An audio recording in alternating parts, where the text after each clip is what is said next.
অনুষ্ঠানে আছেন, চ্যানেলের একটা লাইভ টক শোতে উনি ওখানে আছেন।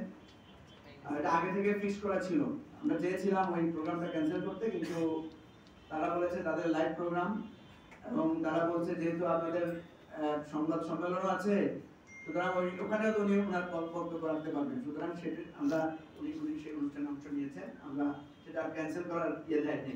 কালকে রাত থেকে চ্যানেল আই যোগাযোগ করছিল, যেহেতু তাদের গেস্ট ফিক্সড গেস্ট, যদি উনি অ্যাডজাস্ট হয়ে যান তাহলে তো তাদেরকে গেস্ট চেঞ্জ করতে হবে।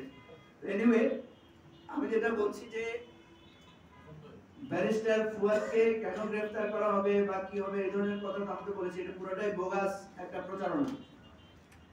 এবং আপনি বুঝতে পারেন না কেন আমি বুঝলাম না, কারণ আমি তো স্পষ্ট করে বললাম যে ব্যারিস্টার ফুয়াদের একটা পুরাতন বক্তব্য গত বছরের 5ই আগস্ট, সেই আগস্টের একটা বক্তব্যকে পরিকল্পিতভাবে বিভিন্ন জায়গায় ইনবক্সে পাঠিয়ে একটা উত্তেজনা তৈরি করা হয়েছে, অ্যাজ ইফ ব্যারিস্টার ফুয়াদ এখন বলছেন যে উনি ক্যান্টনমেন্ট উড়িয়ে দেওয়ার আহ্বান জানাচ্ছেন।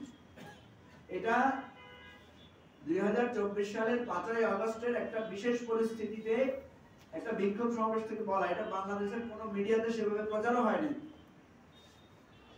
অথচ সেরকম একটা ফুটেজকে এখন এনে এটা এখনকার বক্তব্য বলে প্রচার করা হচ্ছে, এবং আমি দেখেছি অনেক রাজনীতিবিদ এটাকে এখনকার বক্তব্য ধরে নিয়ে আমাদের কাছে জানতে চেয়েছেন। আপনারা ভালো করে তাকালে দেখবেন ওখানে কিন্তু পাশে অ্যাডভোকেট তাজুল ইসলাম দাঁড়ানো আছেন, যিনি chief prosecutor of the international crime tribunal. উনি তো আমাদের দল থেকে পদত্যাগ করেছেন প্রায় আজকে 8 মাস 9 মাস হয়ে গেছে, সরি প্রায় 6 মাসের মতো হয়ে গেছে। তাহলে উনি ওখানে দাঁড়ায় বক্তৃতা দিলেন কিভাবে? এটা তো বোঝা যাচ্ছে এটা অনেক পুরানো। এবং সেখানে আমি নাই, কেন নাই আমি? কারণ আমি তখন জেলখানায়।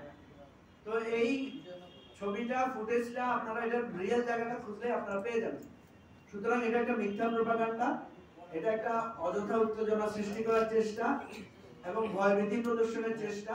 এই জন্য আমরা আজকে সংবাদ সম্মেলনের মাধ্যমে আপনাদের কাছে সেটা ক্লিয়ার করলাম। আইনি আশ্রয় নিয়েছেন কিনা বা নেবেন কিনা? রাজনৈতিক দলগুলো সাধারণত আইনি আশ্রয় নেয় না, রাজনৈতিক দলগুলো জনগণের কাছে আশ্রয় নেয়। আমরা জনগণের, কালকে রাত্রে আমাকে অনেকে বলেছে যে ফুয়াদকে যদি গ্রেফতার করা হয় তাহলে আমরা রাজপথে নামতে চাই। ঢাকা বিশ্ববিদ্যালয় থেকে, বিভিন্ন কলেজ থেকে, ইভেন নারায়ণগঞ্জ থেকেও আমাকে একজন ফোন করে বলেছেন যে আমরা ঢাকার দিকে মার্চ করতে চাই। তাহলে দেখেন এই ধরনের একটা বিভ্রান্তিকর তথ্য দিয়ে মানুষের মধ্যে উত্তেজনা তৈরি করা হচ্ছে। আমরা বলেছি যে এই সমস্ত উত্তেজনা মিথ্যা, গ্রহণ করবেন না, যার কারণে আমি সাথে সাথে ফেসবুকে স্ট্যাটাস দিয়েছি এবং বিভিন্ন মিডিয়াকে, আমাদের মিডিয়া সেলে জানিয়ে দিয়েছি, এবং কয়েকটা টেলিভিশন তখন তাদের স্ক্রলে ওইটা প্রচার করেছে যে এটা একটা বিভ্রান্তিকর মিথ্যা সংবাদ। আমরা মনে করি না।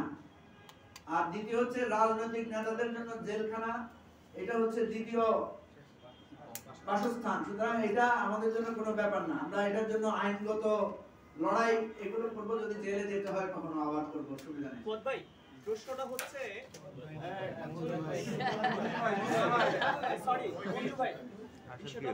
আমরা একটু কাজ করি, আমরা এক পাশ থেকে প্রশ্ন করে নিয়ে আসি, ঠিক আছে? এদিকে আর কেউ নাই, ঠিক আছে? বলেন। এনসিপি যে প্রসঙ্গটার কারণে আজকে বাংলাদেশের পরিস্থিতি এরকম একটা জায়গায় গিয়েছে, এনসিপির একজন নেতা বললেন